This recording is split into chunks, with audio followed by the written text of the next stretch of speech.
प्रणाम। मैं प्रोफेसर विष्णुदत्त पांडे। आज मैं जो विषय लेकर के उपस्थित हुआ हूं वो है पुरुषोत्तम राम, राम का पुरुषोत्तम रूप।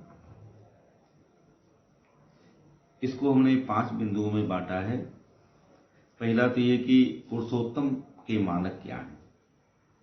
इसमें हम ये देखेंगे कि पुरुषों में श्रेष्ठ होने के लिए, पुरुषों में उत्तम होने के लिए वाल्मीकि ने कौन कौन से मानक रखे हैं, कौन कौन सी अपेक्षाएं की हैं। हम अपने पूर्व के भी व्याख्यानों में इसका जिक्र कर चुके हैं, वो थोड़ा पुनरुक्ति हो जाएगी। वो ये कि वाल्मीकि अपने समय के श्रेष्ठ मनुष्य की खोज में लगे हैं। वो जानना चाहते हैं कि कौन ऐसा इस समय है उनका समकालीन धरती पे जिनमें उच्चतम गुण हो, अर्थात वो संसार का सर्वोत्तम व्यक्ति हो, पुरुषों में श्रेष्ठ, चरित्र में, व्यक्तित्व में, कदकाठी में, हर तरह से। वो पूछते हैं नारद जी से। नारद जी तीनों लोकों में, सभी भुवनों में घूमते हैं, तो उन्होंने उपयुक्त जानकार व्यक्ति खोजा। नारद जी एक बार उनके यहाँ आए तो उन्होंने नारद से प्रश्न किया कि आप जानने में समर्थ हो मुनि, महर्षि तुम समर्थ होसी या तुम्हें विधम नरम। इस प्रकार के मनुष्य के बारे में जानने में आप समर्थ हैं, इसलिए मैं आपसे जानना चाहता हूं क्या कि कौन अस्मिन् सांप्रतम लोके गुणवान कश्च वीर्यवान धर्मज्ञश्च कृतज्ञश्च सत्यवाक्यो दृढ़व्रतः। ये सब उनकी अपेक्षाएं हैं कि कोई ऐसा गुणवान व्यक्ति बताइए, ऐसा वीर्यमान बहादुर व्यक्ति बताइए जो धर्मज्ञ हो, कृतज्ञ हो, दृढ़ प्रतिज्ञ हो, दृढ़ व्रत हो और सत्यव्रत हो, सत्य बोलने वाला हो, चारित्रेण च को युक्त, जो चरित्र से युक्त हो, सर्वभूतेषु को रतः, जो सभी प्राणियों में रत रहता हो, उनके कल्याण में लीन रहता हो, जो विद्वान होने के साथ साथ समर्थ भी, सक्षम भी हो, और ये सब होने के बावजूद कश्चैक प्रिय दर्शन, वो सबके लिए एकमात्र प्रिय दर्शन हो, देखने में भी सुशोभन हो, अनुकूल हो, जो आत्मवान हो, मनस्वी हो, जिसने क्रोध को जीत लिया हो, जो किसी से ईर्ष्या डाह न करता हो, जो तेजस्वी हो। और अगर उसको क्रोध आ जाए, पहले तो उसे क्रोध आए ना, वो प्रिय दर्शन हो, लेकिन यदि वो किसी बात पर गुस्सा हो जाए तो देवता भी जिससे युद्ध में डरें। ये उन्होंने गुण किसी एक मनुष्य में खोजने चाहिए। अब आप देखें कि ये जो विशेषताएं, जो सद्गुण, जो श्रेष्ठता के लक्षण हैं, श्रेष्ठता के जो मानक हैं, जिनमें किसी को अच्छा माना जाए, वाह, जिसकी प्रशंसा की जाए, जिसकी कीर्ति गाई जाए, ये सारे गुण इतने अकेले अकेले में इतने दुर्लभ हैं कि किसी एक व्यक्ति में उन्होंने कुल 16 प्रकार के मानक रखे। उन्होंने जिन विशेषताओं को गिनाया है नारद जी से, वे 16 हैं। नारद जी ने कहा कि अरे ये तो कठिन है किसी एक भी व्यक्ति में मिलना एक एक गुण, और इकट्ठे सारे गुण किसी में मिले, ये तो बहुत ही दुर्लभ है। फिर भी मैं देखता हूं, बताता हूं। बहु दुर्लभाश्चैव ये तो या कीर्तिता गुणा, बहुत दुर्लभ गुण है ये सब जो आपने कहा, लेकिन मैं देखता हूं। तो यह जो है वाल्मीकि की अपेक्षाओं पर पुरुषोत्तम व्यक्ति के सद्गुण हैं, उसके मानक हैं। अब हम आज के अपने इस व्याख्यान का दूसरा बिंदु बनाए हैं कि श्री राम में कौन कौन से सद्गुण हैं जिसे वाल्मीकि जी को नारद जी ने बताया। नारद जी ने ऐसा एक व्यक्ति खोजा जिसमें वाल्मीकि जी के द्वारा पूछे गए सभी सद्गुण, सभी अच्छी विशेषताएं विद्यमान हो। नारद जी ने कहा कि इक्ष्वाकु वंश प्रभो रामो नाम जनई सुता, नियतात्मा महावीरजो दितमान धृतमान वसी। इस समय इक्ष्वाकु वंश में पैदा हुए राम जिनको दुनिया राम के नाम से जानती है, वही एकमात्र ऐसे व्यक्ति हैं जिनमें सारे गुण होंगे। और जरा उनका वर्णन अगर हम ध्यान से देखें तो वाल्मीकि जी ने तो कुल 16 ही विशेषताएं अपेक्षा की हैं ऐसे किसी पुरुषोत्तम में, ऐसे श्रेष्ठ व्यक्ति में। लेकिन नारद जी राम में जो वर्णन करते हैं वो कम से कम वाल्मीकि की पूछी गई विशेषताओं से 4 गुना ज्यादा है, उससे ज्यादा ही उन्होंने गिनाए हैं। हम अपने किसी पूर्व के व्याख्यान में इसकी कुछ चर्चा कर चुके थे, इसको सूचीबद्ध किए थे, लेकिन हम सोच रहे हैं कि मूल टेक्स्ट जो नारद जी ने कहा है, मूल टेक्स्ट से वो उनका वचन हम उद्धृत कर दें। कुछ ही श्लोक हैं, सुने जा सकते हैं। बुद्धिमान, इक्ष्वाकु वंश प्रभो रामो नाम जनैश्रुत नियतात्मा महावीर जो धृतिमान धृतिमान वशी। बुद्धिमान, नीतिमान, वाग्मी, जो वक्ता है बहुत बड़े, वाग्मी माने वक्ता। श्रीमान, शत्रु निबर्हण। विपुलांशो महाबाहु कंबुग्रीवो महाहनु महोरस्को महेश्वासो गूढ़जतुरिंदमः आजानुबाहु सुशिरा सुललाट सुविक्रमः। समः संविभक्तांग स्निग्धवर्णा प्रतापमान पीनवक्षा विशालाक्षो लक्ष्मीवान शुभ लक्षण वो शुभ लक्षण वाले हैं। धर्मज्ञ सत्यसंधश्च प्रजानां च हिते रतः यशस्वी ज्ञान संपन्न शुचि वश्य समाधिमान। शुचि वश्य समाधिमान। प्रजापत समः श्रीमान धाता रिपुनसूदन रक्षिता जीवलोकस्य धर्मस्य परिरक्षिता। रक्षिता स्वस्य धर्मस्य स्वजनस्य परिरक्षिता च रक्षिता। वेद वेदांग तत्वज्ञो, वो महा बुद्धिमान तो है ही है, ये सब कुछ है। इसके बाद वेद वेदांग के तत्वज्ञ भी हैं। धनुर्वेद निश्चित, धनुर्वेद के कुशल हैं। सर्वशास्त्रार्थ तत्वज्ञ स्मृतिमान प्रतिभानुमान। सर्वलोक प्रिय साधु रदीनात्मा विचक्षण, विलक्षण है, विचक्षण है भगवान राम। श्री राम सर्वदा विगत सदभि समुद्र व सिंधु भी। सज्जन लोग उनको घेरे रहते हैं, खलमंडली नहीं घेरे रहती उनको। आर्जः सर्वसमश्चैव, वो सुसभ्य हैं, भद्र हैं, सर्वसम हैं, सदैव प्रिय दर्शन, और हमेशा प्रिय दर्शन।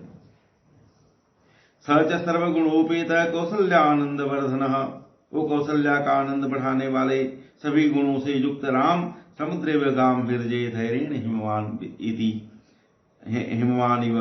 विष्णुना सदसो वीरजे सोमोवत प्रिय दर्शने कालाग्नि सदसः क्रोधे क्षमया पृथ्वी सम। धन देन समस्त्यागे सत्ये धर्मैवापर तमेव गुण संपन्नम रामम सत्य पराक्रमम। अब आगे बताते हैं, इतनी गिनती बता करके गुणों की, ये कुल 64 से लेकर 68 तक गिनी जा सकती हैं।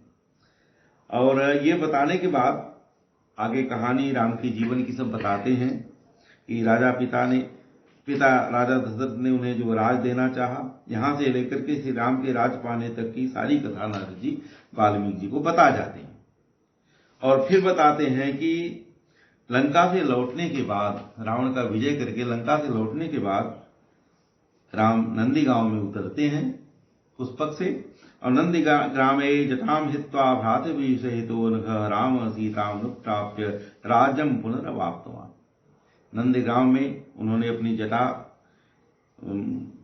कटाई भाइयों के साथ, इसके बाद सीता के साथ अयोध्या में प्रवेश करके सबके साथ और राज्य प्राप्त किया। फिर श्री राम के राज की परिस्थितियों का वर्णन करते हैं और बताते हैं कि इस युग में, इस त्रेता युग में सतयुग के लौट आने जैसी सुख संपदा और प्रसन्नता छाई हुई है इस समय। और ये बताने के साथ यह भी कह देते हैं कि 10 वर्ष सहस्राणि 10 वर्ष शतानि च रामो राजमुपासित्वा ब्रह्मलोकम प्रयासित। राम जो है 11,000 साल तक इस प्रकार सुखपूर्वक जनता को आनंदित करते हुए राज शासन करेंगे। अब हम ये देखते हैं कि रामायण में जो विवरण भगवान राम के बारे में, श्री राम के बारे में उपलब्ध हैं, उनके आधार पर श्री राम की शारीरिक कदकाठी और विशेषता क्या है, कैसी है, राम कैसे है। पहली बात तो हमारे भारतीय जो विचारधारा है, जो हमारा शास्त्र इत्यादि कहता है, उसके आधार पर हम लोग विश्वास करते हैं कि जिस व्यक्ति में जितनी क्षमता होती है, अर्थात जो भगवान का जितना अंश लेकर के, उनकी जितनी प्रतिभा लेकर के अवतरित हुआ रहता है, उसी के अनुसार उसकी कदकाठी भी होती है। प्रायः ऐसे ही हुआ है। जितने महापुरुष हुए हैं उनको देखा जाए तो वे ऐसे ही हुए, क्योंकि ये माना जाता है कि गीता में जैसे कहा कि यद्यद् विभूति मत सत्वम श्रीमद ऊर्जित एवा तत्तदैवावगच्छत्वम तेजो वंश संभव। जहां कहीं भी आप श्री देखो, कीर्ति देखो, सुंदरता देखो, वैभव देखो, समृद्धि देखो, वैभव समृद्धि धन दौलत की नहीं, श्री, वहां समझ लो कि मेरा ज्यादा अंश उतरा हुआ है। तो भगवान का, ये हमारे यहां माना जाता है कि भगवान का जितना ज्यादा अंश उतरेगा तो उस व्यक्ति की शारीरिक बनावट में उतनी विशेषता भी आ गई रहेगी। तो जैसे भगवान की 4 कलाएं तो इस हमारे मानव के उसमें कलेवर में उतर सकती हैं, हमारे इस भौतिक शरीर में उतर सकती हैं, लेकिन उससे ज्यादा कलाएं जब उतरना होता है तो दिव्य शरीर की जरूरत पड़ती है। तो राम दिव्य शरीर के थे। हम उन्हें अभी अवतार मान के बात नहीं कर रहे हैं, लेकिन वो महापुरुष थे, महान आत्मा थे, महाप्राण थे। जब वो महाप्राण होंगे, यानी उनके अंदर बहुत दम होगा, तो उनका शरीर भी वैसे ही होगा। हम देखते हैं कि राम ने बहुत बड़ा संग्राम किया था, तो राम लड़ने लायक भी रहे होंगे, उनकी शारीरिक क्षमताएं भी रही होंगी, बहुत मजबूत कदकाठी के रहे होंगे, फिर भी राम जो है वो कोमलांग हैं, कोमल हैं। और उनका वर्णन, जो शारीरिक वर्णन वाल्मीकि जी ने पहले किया है, नारद जी के द्वारा करवाया है, वो है कि राम जो हैं चौड़े कंधे वाले हैं, महाबाहु यानी लंबी ये बाहु वाले हैं। बाहु कहते हैं कि होने के ऊपर वाला हिस्सा, और कम उग्रीव हैं। उनका जो ये गर्दन है वो खूब चिकना, और उसका जो गठन है वो शंख जैसा है। राम का चौड़ा माथा, विशाल आंखें हैं, लाल लाल आंखें हैं।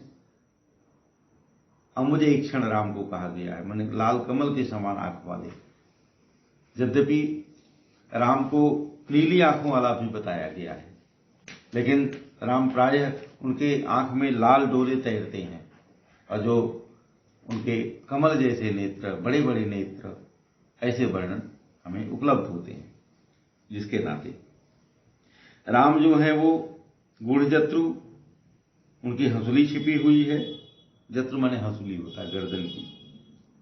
और उनकी ये जो भुजा माने भुजा ये है, बाहु ये है, बाहु उनकी लंबी है और घुटनों तक की है, जिसको आजान बाहु कहते हैं। इसके बाद राम जो है सम विभक्तांग है। ऐसा नहीं कि ये हिस्सा दबा है, ये हिस्सा निकला उनका, नहीं, सब अंग उनके दोनों तरफ के दाएं और बाएं अंग समान रूप से विकसित हैं। ऐसे शुभ लक्षणों वाले राम हैं। उनका अंग अंग सुंदर, सुगठित और स्पष्ट है। ये सारी जो राम के अपीयरेंस की जो विशेष, जो उनका राम दिखते जैसे हैं, यह राम को बहुत प्रिय दर्शन बनाता है। इतना प्रिय दर्शन बनाता है कि जो राम के करीबी हैं, उनके अपने स्वजन हैं, वो तो राम को हमेशा देखना ही चाहते हैं। राम सबके नजरों में हरदम रहे, ऐसा प्राय विवरण मिलता है। सब लोग की यही इच्छा रहती है। राम के जो शत्रु हैं वह भी राम को देख करके मोहित हो जाते हैं। राक्षसी शूर्पणखा तो चलो राम को देख के मोहित हुई ही थी। शूर्पणखा का भाई जो राम को मारने आया था, खरदूषण और त्रिशिरा, ये तीनों राम को देख करके मोहित हो गए थे। कहे थे कि यद्यपि भगनी कीन कुरूपा, बधना लायक नहीं पुरुष अनुपा। यद्यपि हमारी बहन को लोग कुरूप कर डाले हैं, तो ये मारने लायक नहीं है ये लड़का राम, ऐसे कहा था खर ने। तो राम सबके लिए प्रिय दर्शन है। जो भी राम को देखता था मुग्ध हो जाता था। जब राम जंगल जाते हैं, अयोध्या से चलकर जंगल जाते हैं, तो रास्ते में गांव के लोग राम को देख करके मोहित हो जाते थे। तो राम को शारीरिक सौष्ठव और सुंदरता भी प्राप्त की। राम उसमें भी उत्तम दिखते हैं, उसमें भी बहुत सुंदर दिखते हैं, बड़े श्रेष्ठ दिखते हैं। इस तरह से वर्णन वाल्मीकि जी करते हैं। अब हम जब राम की स्वभावगत या चरित्रगत विशेषताओं पर दृष्टिपात करें तो प्रायः हम ये पाते हैं कि भगवान राम में इतनी विरोधी विरोधी चीजें, इतने विरोधी विरोधी गुण इकट्ठा समवेत एक साथ उपलब्ध होते हैं। प्रायः हम देखते हैं कि हम लोगों में अगर कोई एक विशेषता विकसित हुई, एक सद्गुण विकसित हुआ, तो बाकी चीजों में हम लोग ब्लैंक रह जाते हैं, बाकी चीजों में उतना बढ़िया विकास नहीं हो पाता। जैसे अगर हम बहुत पढ़ाकू निकल गए तो खेल में फिसड्डी होते हैं, अगर कोई खेल में बहुत अच्छा निकलता है तो पढ़ाई में फिसड्डी हो जाता है। ये रेयर होता है कि कोई पढ़ाई में भी अव्वल हो और खेल कूद में भी अव्वल हो, कोई गाना बजाना में भी अव्वल हो और दूसरे गुणों में भी अव्वल हो, कोई ललित कलाओं में बड़े आगे हो तो युद्ध कला में भी उतने आगे हो। प्रायः अतिरेक पूर्ण विकास हम लोगों में दिखता है, सामान्य मनुष्यों में, किंतु राम विलक्षण पुरुष हैं। राम विलक्षण पुरुष हैं। क्यों? क्योंकि उनमें ऐसी ऐसी विशेषताएं बताई गई हैं रामायण में जो एक साथ होना संभव नहीं है। राम एक तरफ धनुर्वेद में निपुण है तो दूसरी तरफ वेद वेदांग में निपुण है। सर्वशास्त्रार्थ तत्वज्ञ, सभी शास्त्र का अर्थ जानने वाले, उसका तत्व जानने वाले हैं। देखिए, ऐसा नहीं कि ये संभव गुण है और कि एक साथ सब में नहीं मिलते। हाँ, इतने सारे एक साथ तो केवल राम में मिलते हैं, इसीलिए राम सर्वोत्तम पुरुष हैं, उत्तम पुरुष हैं। लेकिन हम अपने प्राचीन इतिहास में देखें तो हमारे यहाँ भी बहुत बड़े बड़े महान और व्यक्ति हुए हैं, महापुरुष हुए हैं, ऐसे राजा, ऐसे तपस्वी लोग हुए हैं जिनमें कई कई विरोधी विशेषताएं, विरोधी नहीं, एक साथ हो सकती हैं तभी तो हुई हैं, लेकिन प्रायः एक साथ न मिलने वाली विशेषताएं जो एक दूसरे के विपरीत चलती हैं धाराओं में, ऐसी ऐसी विशेषताएं एक ही व्यक्ति में मिलती हैं। उदाहरण के लिए जैसे हमारे यहाँ 9वीं शताब्दी के आसपास महाराजा भोज थे। महाराजा भोज इतने बलवान व्यक्ति थे, इतने पराक्रमशील व्यक्ति थे कि जब तक वो जिए तब तक किसी की हिम्मत नहीं पड़ी कि वो सोमनाथ पर नजर उठा दे। और वो महाराजा भोज पढ़ाई लिखाई विद्वत्ता में इतने आगे थे कि उनके बारे में हमारे यहाँ तो कहावत है उनके बड़ाई को लेकर के कि कहाँ राजा भोज, कहाँ गंगुआ तेली। और बताया जाता है कि राजा भोज के राज्य में दर्जी भी संस्कृत बोलता था। राजा भोज ने इतनी उत्कृष्ट कोटि की पुस्तकें लिखी हैं। पहले तो उन्होंने काव्य शास्त्र पे किताब लिखी है जिसका नाम है सरस्वती कंठाभरणम। इसके अलावा उन्होंने वास्तुशास्त्र पे किताब लिखी है और उस किताब का नाम रखा है समरांगण सूत्रधार। वो समरांगण का सूत्रधार है, उसमें 3 प्रकार के वास्तु की कल्पना की गई है। समर वास्तु माने युद्ध में व्यूहन स्ट्रेटजी हम कैसे बनाए, इसका मतलब वो व्यक्ति वीरता में भी अच्छा रहा होगा, तब तो ये सब बातें लिखा है। इसके बाद नगर वास्तु, नगर और किला कैसे बनाए। इसके बाद गृह वास्तु। अभी शायद इस समरांगण सूत्रधार का हिंदी में हमें कोई अनुवाद उपलब्ध नहीं हुआ, पर विशाल का एक ग्रंथ है महाराजा भोज का लिखा हुआ। ऐसे ही हमारे यहां हर्षवर्धन थे 6वीं शताब्दी में, जिनके दरबारी कवि बाणभट्ट थे, जो बहुत बड़े कवि माने जाते हैं, लेखक माने जाते हैं, कादंबरी के रचयिता, हर्षचरित के रचयिता। और स्वयं हर्ष महाराजा हर्ष भी बहुत बड़े संस्कृत के विद्वान थे। रत्नावली नाटिका उन्होंने लिखी थी, नाटककार थे अच्छे। ऐसे ही अपने आप भरतहरि को ले लीजिए, राजकाज देखते हुए, राजा होते हुए उन्होंने न केवल 3 शतक लिखे हैं, वैराग शतक, नीति शतक और श्रृंगार शतक, बल्कि उन्होंने ग्रामर की तो इतनी कठिन किताब लिखी है कि फिलॉसफी ऑफ ग्रामर उसको माना जाता है। तो इस प्रकार से हमारे यहाँ ऐसे दुर्लभ गुण इकट्ठे मिलते हैं, लेकिन 2-4 गुण इकट्ठा किसी में मिल जाते, किसी में 2 गुण इकट्ठा मिल गए, किसी में 4 मिल गए। लेकिन राम एक ऐसे व्यक्तित्व हैं, उनकी रचना एक ऐसे व्यक्ति के रूप में की गई है, ऐसे समकालीन महापुरुष के रूप में वाल्मीकि जी ने किया है, जिनमें विलक्षण गुण जो एक साथ होना दुर्लभ है, मुश्किल है, ऐसे गुण इकट्ठा ही हैं, उपलब्ध हुए हैं, और सब संतुलित और माने समान रूप से समाहित हैं। ये नहीं कि किसी में अतिरेक है उनके, नहीं, हर गुण में राम एक संयम में रहते हैं।